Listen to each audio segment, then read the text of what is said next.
kayo ni Mookie! Iniwan niya na kayo para kay Logan!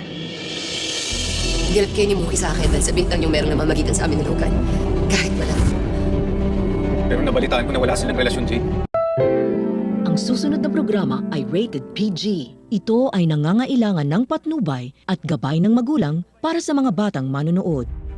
Painit na po ng painit ang mga eksena maging ang kaganapan na ating pagkatutukan at ating nga rin namang pagkasubaybayan dito lang sa ating pinagkakatutukan at pinagkakaabangan tuwing hapon na Mami Dearest. Simula pa lang din kasi ito na ito nga rin naman kasing si Jade ay hindi nga rin naman titigil hanggat hindi nga rin daw umano nagbabago ang isip nga nitong si Danilo dahil nga rin naman sa buong buo na ang desisyon nitong si Danilo na hindi na nga rin naman ituloy ang kasal nila nitong si Olive.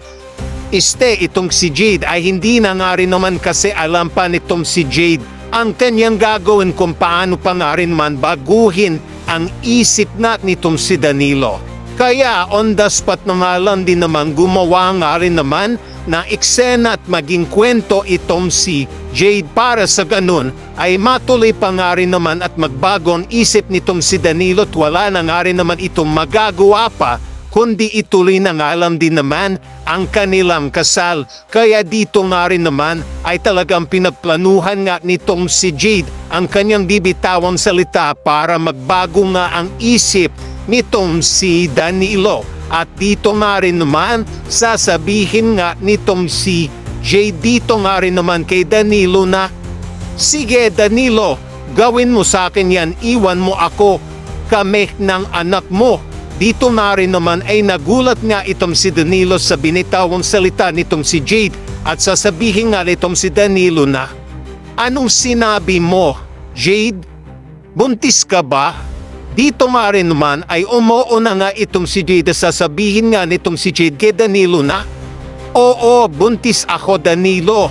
Kaya mamili ka, iiwan mo kami na magiging anak mo sa akin? O pababayaan mo na lang na masira rin ang pamilya natin. Dito nga rin naman ay mukhang hindi na din alam nitong si Danilo ang kanyang gagawin.